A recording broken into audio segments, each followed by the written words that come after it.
नमस्कार साथियों, स्वागत है आप सभी लोगों का हमारे YouTube channel Sharda classes Karnaprayag में। तो चलिए शुरू करते हैं। हम जो सीरीज़ उत्तराखंड की लेके चले थे उसका आज ये अगला भाग देख लेते हैं। थोड़ा से कौन कौन सी चीज़ें आज हम शामिल करने वाले हैं, किन किन चीज़ों पर डिस्कस करने वाले हैं, वो ये सारी चीज़ें हैं। एक सबसे बड़ी प्रॉब्लम जो चल रही थी अभी आवाज़ की, माइक की, तो हमने प्रयास किया है कि उस चीज़ को दूर कर लिया गया है। तो अगर कोई भी परेशानी आप लोगों को यदि होती है तो आप कमेंट ज़रूर कीजिएगा, हम उस चीज़ को सुधारने का पूरा प्रयास करेंगे। बहुत सीमित संसाधन है जहाँ से हम इस चीज़ को संचालित कर रहे हैं, तो सीमित संसाधनों में हमने प्रयास किया है। तो हम प्रयास करेंगे पूरा कि उन सारी चीज़ों को हम दूर कर पाएँ, उन चीज़ों को हम बेहतर आप लोगों तक पहुँचा पाएँ। लेकिन मुख्य जो हमारा उद्देश्य है वो केवल और केवल जो एग्ज़ाम है और उनके लिए जो आपको महत्वपूर्ण जानकारी है वो आप तक पहुंचे। उसका माध्यम कुछ भी हो सकता है, उसमें शायद हो सकता है किसी चीज़ों की थोड़ी सी कमी लगे, लेकिन मुख्य उद्देश्य जो हमारा है वो हमारा लक्ष्य है हमारे आगामी जो एग्ज़ाम है उन सब के लिए अपने पास जो जानकारियां हैं वो सही तरीके से उपलब्ध रखना। तो हमारा भी ये प्रयास है कि हम आपको बहुत बेहतर तरीके से शायद से टॉपिकों को समझा पा रहे होंगे, हमारा तो पूरा प्रयास है। बाकी आप लोग कमेंट में ज़रूर बताइएगा कि किस तरीके से आपको ये क्लासें लग रही हैं, आपकी कौन कौन सी समस्याएं आ रही हैं। यदि किसी भी सवाल में, या हो सकता है यहाँ पर कोई चीज़ ऐसी रह जाए कि जो शायद से कभी थोड़ी सी गलत हो जाए या थोड़ी सी इधर उधर हो जाए, तो आप ज़रूर कमेंट कीजिएगा, हम उसको अगले उसमें सेशन में उसको सुधारने का पूरा प्रयास करेंगे। तो चलिएगा, ज़्यादा समय बर्बाद नहीं करते हैं, इन्हीं चीज़ों के साथ शुरू करते हैं आज की ये क्लास। और आज की इस क्लास में हम जो डिस्कस करने वाले हैं, हमने पिछली कक्षाओं में देखा था कि जो गुप्त काल हुआ, ठीक है, जब उत्तर भारत में गुप्त काल की स्थापना हुई तो उन गुप्तों के जो उत्तरी जो सीमा थी वो हमारे उत्तराखंड में करतरपुर के नाम से जानी गई। ठीक है, यही करतरपुर बाद में किसी ने इसको कार्तिकेयपुर कहा। बहुत सारे इतिहासकार हैं, अलग अलग मत हैं सबके, लेकिन फिर भी कार्तिकेयपुर कहा गया और इन्हीं कार्तिकेयपुर के अन्य राजाओं को आपका कत्यूरी नाम से पुकारा गया था। तो हमें गुप्त काल के बारे में जो जानकारी मिलती है वो प्रयाग प्रशस्ति स्तंभ लेख से मिलती है। उसके बाद दूसरा हमने इस टाइम पीरियड पे दूसरा देखा था आपका छगलेश का राजवंश, जो कि आपके देहरादून वाले क्षेत्र में स्थापित था। ठीक है, अब आते हैं उत्तर गुप्त काल में, और उत्तर गुप्त काल में कौन कौन सी सत्ताएं यहाँ पर स्थापित हुई उन पे चर्चा कर लेते हैं। तो उत्तर गुप्त काल में जो हमें सबसे पहले दिखाई देता है वो है आपका सिंहपुर का यदु राजवंश। लगभग वही आपका 5वीं 6वीं ईस्वी में जो आपका स्थापित हुआ था सिंहपुर का यदु राजवंश। तो पहली जानकारी हमें इसकी मिलती है। इसके जो संस्थापक दिखाई देते हैं वो हमारे सेन वर्मन जी थे। जो जानकारी मिलती है वो इनके संस्थापक सेन वर्मन के बारे में मिलती है। दूसरा, इस वंश के जो सबसे महान शासक का उल्लेख मिलता है वो आपके भास्कर वर्मन का मिलता है। और भास्कर वर्मन के जो पुत्री थी वो थी राजकुमारी ईश्वरा। अब थोड़ा से आप लोग को रिलेट कर रहे होंगे पिछली वीडियो से कि राजकुमारी ईश्वरा जिनके द्वारा लाखा मंडल मंदिर का निर्माण किया गया था, शिव को अर्पित करते हुए उन्होंने इस मंदिर की स्थापना की थी। लाखा मंडल का प्राचीन नाम जो है वो आपका मढ़ है। ठीक है, ऐसा माना जाता है कि महाभारत काल में जो कौरवों के द्वारा पांडवों के लिए लाक्ष्य ग्रह की स्थापना की गई थी वो लाखा मंडल में की गई थी। ठीक है, तो उसी लाखा मंडल में भगवान शिव के मंदिर की स्थापना राजकुमारी ईश्वरा के द्वारा किया गया था। ठीक है, और राजकुमारी ईश्वरा के अभिलेख से हमें सिंहपुर के यदु राजवंश का, हमें छगलेश राजवंश का, और वहां पर यामुन प्रदेश में जितने भी आपके साम्राज्य हुए उनके बारे में उल्लेख मिलता है। दूसरा, इस उत्तर गुप्त काल में हमें जो दिखाई देता है वो है हमारा नागवंश। लगभग 6वीं 7वीं शताब्दी में नागवंश की क्या हुई थी, हमारे उत्तराखंड में स्थापना हुई थी। अब नागवंशों के बारे में जो मुख्य जानकारी मिलती है, एक तो हमारे गोपेश्वर त्रिशूल स्तंभ लेख से प्राप्त होती है, और दूसरा यही शक्ति स्तंभ लेख आपका बाड़ाहाट में स्थापित किया गया है। बाड़ाहाट मैंने आपको पहले भी बताया है कि जो उत्तरकाशी है उसका जो प्राचीन नाम है वो बाड़ाहाट है। तो दो त्रिशूल स्तंभ लेखों की स्थापना उत्तराखंड में हुई है, एक आपके गोपेश्वर में और एक आपके बाड़ाहाट उत्तरकाशी में। इन दोनों में जो लिपि का प्रयोग किया गया है, आपके गोपेश्वर त्रिशूल लेख में आपके दक्षिणी ब्राह्मी लिपि का प्रयोग किया गया है, और वहीं आपका बाड़ाहाट त्रिशूल लेख है उसमें आपके शंख लिपि का भी प्रयोग किया गया है। अब जो आपका गोपेश्वर त्रिशूल स्तंभ लेख से हमें जो जानकारी मिलती है, जो नागवंशी जो राजा हुए थे उनके बारे में जो जानकारी मिलती है, वो 4 राजाओं का उल्लेख मिलता है। गणपति नाग, विभु नाग, अंशु नाग और स्कंद नाग। इन 4 राजाओं के बारे में हमें उल्लेख मिलता है गोपेश्वर आपके शक्ति स्तंभ लेख से। और इनमें से जो सबसे महान शासक हुआ था वो आपका गणपति नाग हुआ था।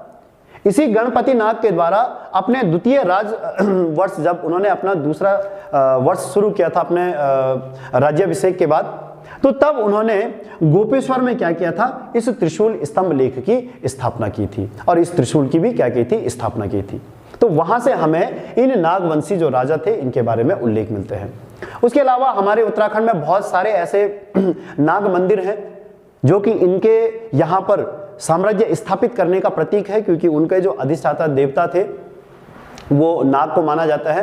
तो उनके द्वारा जो मंदिर निर्मित किए गए हैं वो उत्तराखंड के विभिन्न स्थानों से पाए गए हैं। तो उनसे हमें थोड़ी सी जानकारी मिलती है कि यहाँ पर क्या था, आपका लगभग 6वीं और 7वीं शताब्दी में आपका नागवंशों का शासन स्थापित था। इस उत्तर गुप्त काल के बाद जो उत्तर भारत में एक मजबूत सत्ता स्थापित हुई वो आपके हर्षवर्धन के टाइम पीरियड पे आपका, क्योंकि इससे पहले आपका मौखरी राजवंश भी हुआ था, ठीक है, बहुत शक्तिशाली साम्राज्य था क्योंकि उपजाऊ क्षेत्र था इसके पास, तो संसाधन के दृष्टिकोण से भी ये बहुत मजबूत था। तो वहां पर आपका जब हर्ष का शासनकाल स्थापित हुआ तो ये यहाँ का अंतिम महान शासक भी हुआ। और जब आपका हर्ष का शासनकाल चला तो उस समय यहाँ पर एक चीनी यात्री आया था, ह्वेनसांग, जिसने कि भारत की यात्रा की और नालंदा विश्वविद्यालय से इसने अपने बौद्ध धर्म के बारे में जितनी भी शिक्षाएं थी वो प्राप्त की। उसके बाद ह्वेनसांग ने उत्तराखंड की यात्रा की और उत्तराखंड की यात्रा का उल्लेख उसने अपनी जो पुस्तक है सीयू की उसमें करवाया था। और इसी सीयू की से हमें उत्तराखंड के बारे में क्या मिलती है, जानकारी मिलती है। ठीक, अब लगभग 634 ईस्वी में आपके ह्वेनसांग ने हरिद्वार की यात्रा की थी और ये आपके इस बार ग्रुप सी के एग्जाम में पूछा भी गया था कि ह्वेनसांग ने उत्तराखंड की यात्रा या हरिद्वार की यात्रा कब की थी। तो लगभग उसने 634 ईस्वी में क्या की थी, हरिद्वार की यात्रा।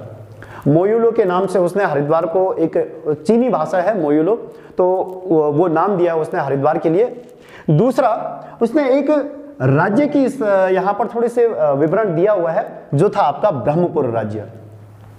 और जो हमारे इतिहासकार हुए हैं उन्होंने ब्रह्मपुर राज्य जो जिसका उल्लेख किया है वो आपके देहरादून वाला जो क्षेत्र है उसको ब्रह्मपुर राज्य के रूप में बताया हुआ है। ठीक है, तो हर्ष के टाइम पीरियड की जो जानकारी है मुख्य रूप से ह्वेनसांग के इस सीयू की नाम की जो पुस्तक है उससे हमें जानकारी मिलती है। जैसे हर्ष की मृत्यु हुई तो उसके जितने भी यहाँ के जो सामंत थे उन सभी लोगों ने अपने आप को मुक्त किया और हर्ष की मृत्यु के पश्चात थोड़ी सी अराजकता फैली और उस समय हमें उत्तराखंड में 3 मुख्य राज्य देखने को मिलते हैं। एक था आपका सुगन राज्य था जिसकी स्थिति सिरमौर और आपके देहरादून तक ये साम्राज्य फैला हुआ था। ठीक, दूसरा मिलता है हमें सुवर्ण गोत्र राज्य जो कि ब्रह्मपुर राज्य के उत्तर में स्थित था। ठीक, इस राजवंश के बारे में जो हमें जानकारी मिलती है ये जानकारी प्राप्त होती है कि कश्मीर के शासक ललितादित्य मुक्तापीड़ के द्वारा क्या किया गया, यहाँ पर आक्रमण किया गया और उसी ने इस सुवर्ण गोत्र राज्य को क्या किया था, विजित किया था। तीसरा जो साम्राज्य मिलता है वो मिलता है हमें गोविसाण राज्य। अब गोविसाण आप जानते हैं कि काशीपुर का प्राचीन नाम था और गोविसाण जो आपका फैला हुआ था वो आपका पीलीभीत, उत्तरकाशी, मुरादाबाद यहां तक फैला हुआ ये साम्राज्य था। इस गोविसाण राज्य की जो राजधानी थी वो उज्जैनी में थी। ठीक है, और यहां पर या इस गोविसाण को 3 गढ़ों वाला राज्य भी कहा गया है। यहां पर 3 गढ़ थे आपके, चैतानगढ़, लक्ष्मणगढ़ और आपके रामपुरगढ़। तो हर्ष की मृत्यु के पश्चात हमें मुख्य रूप से सुगन राज्य, सुवर्ण गोत्र राज्य और आपका गोविसाण राज्य, इन 3 राज्यों का क्या मिलता है, उल्लेख मिलता है। ठीक है, तो ये तो हुए थे हमारे राजवंश। इसके अलावा इसी उत्तर गुप्त काल में और हर्ष की मृत्यु के पश्चात जो हमें एक राजवंश और दिखाई देता है वो है हमारा कल्याण वर्मन का राजवंश। लगभग यही 7वीं शताब्दी ईस्वी में देवप्रयाग है और देवप्रयाग का एक क्षेत्र है आपका हिंडोला खाल और हिंडोला खाल से एक सूर्य मंदिर प्राप्त हुआ है, पलेठी का सूर्य मंदिर। हमने पहले भी डिस्कस किया इस चीज को। और पलेठी के सूर्य मंदिर से जिस राजा के राजवंश का उल्लेख मिला है वो है आपका कल्याण वर्मन का राजवंश।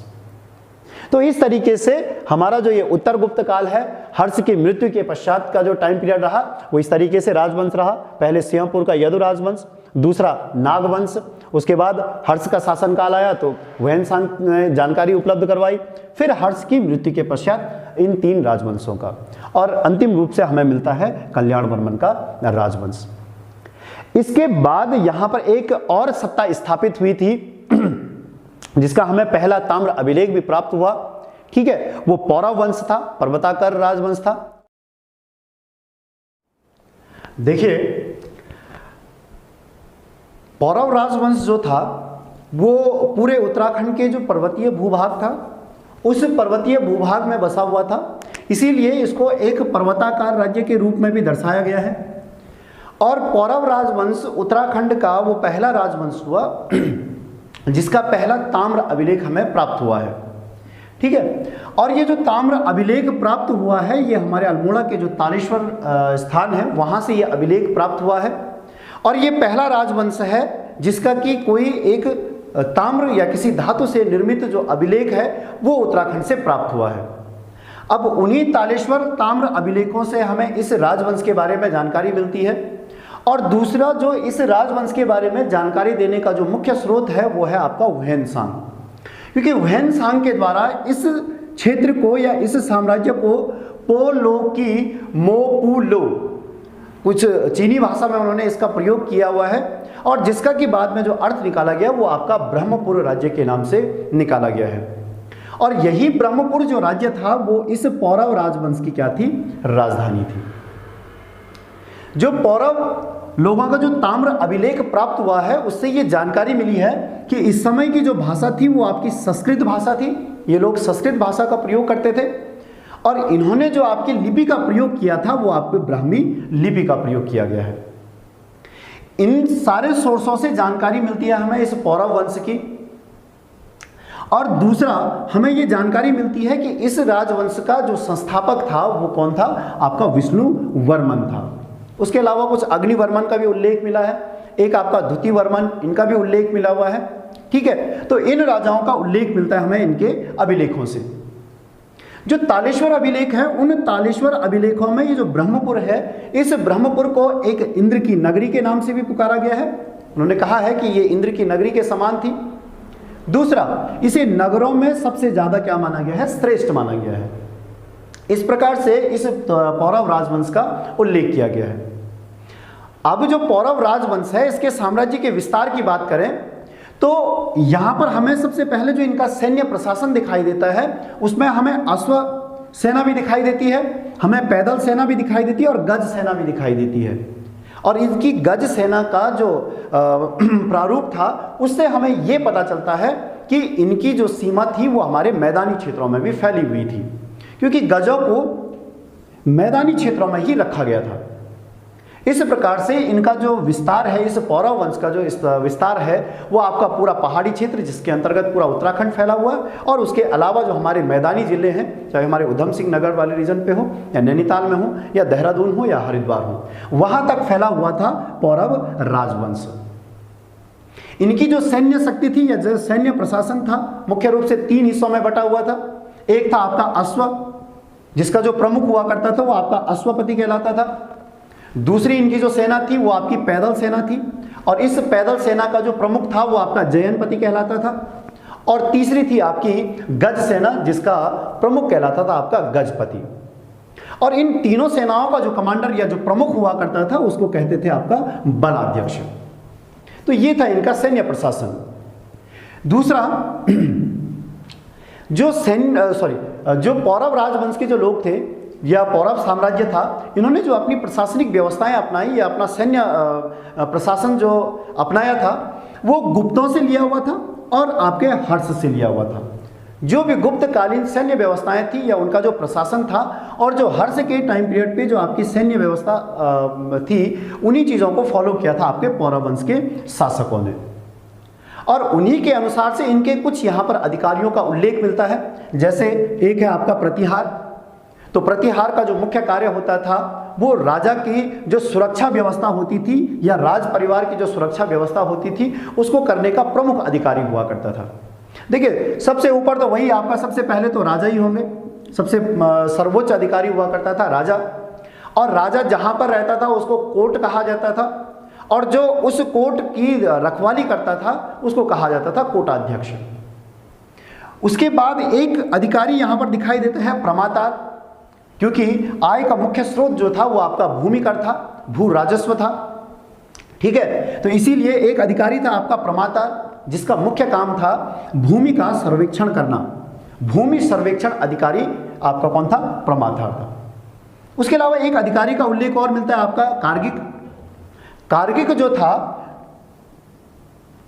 वो जितने भी आपके राजा के पास जितने भी प्रार्थना पत्र या जो भी आवेदन वगैरह भेजे जाएंगे उन सभी को उनके अंतिम स्थान तक, उनके गंतव्य तक पहुंचाने वाला जो प्रमुख अधिकारी था वो था आपका कार्गिक। तीसरा, अगला जो अधिकारी यहां पर दिखाई देता है वो है आपका संधि विग्रह। ये वर्तमान समय के जो विदेश मंत्री हुआ करते थे ये उसके समान थे। जब भी इस साम्राज्य का किसी अन्य साम्राज्य के साथ या तो व्यापार होता या उनके साथ किसी भी प्रकार के लेखा जोखा किया जाता था तो उसके लिए जो प्रमुख अधिकारी था वो था आपका संधि विग्रह। उसके अलावा जो एक अधिकारी और हैं आपके द्विवीरपति। तो द्विवीरपति यहाँ पर जो लेखक जो वर्ग था उनका क्या होता था? प्रधान होता था। इसके अलावा एक अधिकारी और मिला है आपका कटुक। तो कटुक आप जैसे जानते हैं कि ये वैसे सेना के लिए प्रयोग किया जाता है। यहाँ पर जो कटुक नाम का अधिकारी था वो फौजदारी न्यायालय का क्या था? प्रमुख अधिकारी था। अब जो न्यायालय थे फौजदारी, आप जानते हैं कि जहाँ पर आपका क्रिमिनल केस जो लड़े जाते हैं, वर्तमान समय में जो क्रिमिनल तरीके के जो केस होते हैं उन सभी को फौजदारी न्यायालय के अंतर्गत रखा जाता है। तो इस फौजदारी न्यायालय का प्रमुख था आपका कटुक। मैंने आपको बताया कि इनकी आय का मुख्य स्रोत था इनका भू राजस्व, और ये जो भू राजस्व था इसको कहा जाता था आपका भाग। यहाँ पर जो उसके लिए प्रयोग किया गया है वो भाग शब्द को किया गया है, और इसको वसूलने वाला जो प्रमुख अधिकारी था उसका नाम था भागिक। और जो इस समय जो इनकी भूमि थी जहाँ से भू राजस्व प्राप्त होता था वो दो किस्म की भूमि थी। देखिएगा, हमने ऊपर भी डिस्कस किया कि इनका जो विस्तार था वो इनकी सेनाओं से हमने आइडिया लगाया कि गज सेना थी, तो गज ऑब्वियस है कि हाथी पहाड़ तो चढ़ नहीं पाएगा, ये मैदानी क्षेत्रों में रहेगा। तो उससे हमने ये उल्लेख लगाया कि इनकी जो सीमा थी वो मैदानी क्षेत्रों में भी थी। अब जो इनकी जो भूमि दिखाई देती है, एक भूमि दिखाई देती है आपकी केदार भूमि और एक भूमि थी इनकी सारी भूमि। ये जो दोनों भूमियां थी, केदार भूमि जो थी वो खुद सिंचित वाली भूमि थी, या आप जिसको कह सकते हैं तराई वाली जो भूमि थी वो थी केदार भूमि, और दूसरी थी आपकी सारी भूमि। सारी भूमि वो वाली भूमि थी जहां पर सिंचाई की व्यवस्था नहीं की गई थी। ठीक है, और जो हमारा तराई क्षेत्र है, चाहे वो हमारा उधम सिंह नगर वाला रीजन है, वहां पर तराई मुख्य रूप से उसी को कहा जाता है। दूसरा आपका देहरादून में भी आपका कुछ तराई क्षेत्र पाए जाते हैं। तो वहां तक क्या थी इनकी सीमा थी, और ये इनके भूमि के दो क्या थे? अलग अलग हिस्से थे, एक केदार और एक आपका सारी। ठीक है, इन लोगों के द्वारा जो मापतोल के लिए जो प्रणाली अपनाई गई थी उनमें से तीन प्रणालियों का सबसे प्रमुख रूप से उल्लेख मिलता है। एक मिलता है आपका द्रोणवापम, जो सबसे छोटी इकाई थी इनकी। दूसरा आपका जो है वो तुल्यवापम था, और तीसरा जो इस समय सबसे बड़ा आपका मापतोल का पैमाना था वो था आपका खारीवापम। ठीक है, तो इस तरीके से हमारा जो पौरव राजवंश था इसका टाइम पीरियड हमारे उत्तराखंड में देखने को मिलता है। और जानकारी का मुख्य स्रोत मैंने आपको पहले ही बताया कि आपका क्या था? तालेश्वर ताम्र अभिलेख था। तो इस तरीके से ये पौरव राजवंश वाले जो राजा लोग थे उन्होंने भी क्या किया था? उत्तराखंड पे अपना शासन स्थापित किया था। ठीक है, अब पौरव राजवंश के बाद जो एक मुख्य घटना यहाँ पर देखने को मिलती है, एक बाह्य आक्रमण फिर से यहाँ पर देखने को मिलता है। और ये जो बाह्य आक्रमण हुआ था वो हुआ था कश्मीर के शासक ललितादित्य मुक्तापीड़ के द्वारा। देखिएगा, जब उत्तर भारत में गुप्तों की शक्ति समाप्त हुई तो उसके पश्चात उनके जितने भी सामंत जहाँ जहाँ हुए उन सभी ने अपने आप को मुक्त किया। तो इसी कड़ी में कश्मीर में भी आपके दो तीन राजवंश हुए, जैसे आपका लोहार राजवंश हुआ, आपका कारकोट राजवंश हुआ, एक आपका उत्पल राजवंश हुआ। तो जो ललितादित्य मुक्तापीड़ थे, ये वहां पर आपका कारकोट जो वंश था, उस कारकोट वंश के क्या थे, ये राजा हुआ करते थे। इन्होंने कश्मीर में मार्तंड मंदिर का निर्माण भी किया था। तो इनके टाइम पीरियड पर ललितादित्य मुक्तापीड़ ने जब आपका उत्तर भारत में यशोवर्मन का साम्राज्य था तो उन पर आक्रमण किया, और उसी समय इन्होंने हमारे उत्तराखंड पे भी क्या किया था, आक्रमण किया था। यहां पर एक उल्लेख, क्योंकि बीपीडीओ के एग्जाम में जो पहला वाला बीपीडीओ हुआ था उसमें एक सवाल पूछा गया था कि ललितादित्य मुक्तापीड़ के द्वारा उत्तराखंड पर आक्रमण करने का उल्लेख किस पुस्तक में है। तो जो वो पुस्तक थी आपकी राजतरंगिणी। यही कश्मीर में एक राजवंश और वह आपका लोहार राजवंश। तो लोहार राजवंश में एक राजा हुए आपके हर्ष, और हर्ष के द्वारा एक आश्रित कवि उन्होंने रखा हुआ था अपने यहाँ पर, जिनका नाम था आपका कल्हण, और कल्हण ने ही इस राजतरंगिणी पुस्तक का निर्माण किया है। और इसी राजतरंगिणी पुस्तक से हमें ये उल्लेख मिलता है कि ललितादित्य मुक्तापीड़ ने हमारे उत्तराखंड पर आक्रमण किया और यहाँ पर उसको अपने शासन के अधीन रखा। इस चीज़ का एक प्रमाण ये भी मिलता है कि चमोली जिले में गोपेश्वर है, जो जिला मुख्यालय है, तो गोपेश्वर में एक स्थान पाया गया आपका कश्मीरी हाट। इस कश्मीरी हाट से भी इस चीज़ का उल्लेख मिलता है कि ललितादित्य मुक्तापीड़ के द्वारा यहाँ पर क्या किया गया हो, आक्रमण किया गया हो। और हमने थोड़ा सा पहले भी देखा था कि ऐसा स्रोत या ऐसा इतिहासकार मानते हैं कि ललितादित्य मुक्तापीड़ के द्वारा ही जो नरसिंह मंदिर है उसका निर्माण किया गया। अदरवाइज जो नरसिंह मंदिर है वो पूर्ण रूप से कत्यूरी काल में निर्मित है, ये नागर शैली में ये बनाया गया है। तो ये हमें इनसे क्या मिलती है, जानकारी मिलती है। तो साथियों, आज के लिए बहुत बहुत धन्यवाद। इस सेशन को यहीं पर समाप्त करते हैं, और अगली जो आपकी वीडियो आएगी वो कत्यूरी राजवंश पे आएगी, क्योंकि इनके पश्चात जो सबसे मजबूत राजवंश यहाँ पर स्थापित हुआ था वो आपका कत्यूरी, या उनको जो पहले कार्तिकेयपुर राजवंश के नाम से जाना गया, उनका साम्राज्य शुरू होगा। और यही कार्तिकेयपुर राजवंश रहेगा जो कि आगे चलकर विभाजित होगा, तो वो आपका पंवार राजवंश में भी बनेगा, और उसके बाद आपका पूर्व में चंद राजवंश की भी स्थापना इन्हीं कत्यूरियों के शासनकाल में हो जाएगी। तो आज के लिए बहुत बहुत धन्यवाद, और आप लोगों के इस सहयोग के लिए बहुत बहुत धन्यवाद आप सभी लोगों का। आप सभी ने हमारी जो पिछली वीडियो वगैरह जो भी आई थी उसको बहुत ज़्यादा सहयोग दिया। मैंने आपको कहा है कि आप लोगों के सुझाव और आप लोगों के कमेंट मेरे लिए बहुत ज़रूरी होंगे, जिससे कि अगर इनमें किसी भी प्रकार की कोई छोटी सी गलतियां रह जाती हैं और उनको अगर सुधारने का अगर हमें मिले तो वो केवल और केवल आप लोगों के कमेंट के द्वारा ही मिल पाएंगे। तो आप लोगों से मैं यही रिक्वेस्ट करता हूं कि आप लोग ज़्यादा से ज़्यादा कमेंट करें और उन चीज़ों को बताएं जो चीज़ इसमें रह गई हैं, जिससे कि आप लोगों का और सभी लोगों का क्या हो जाए, वो चीज़ सुधर जाए और वो चीज़ बेहतर हो जाए। तो बहुत बहुत धन्यवाद। आज के लिए इस सेशन को यहीं पर समाप्त करते हैं। धन्यवाद।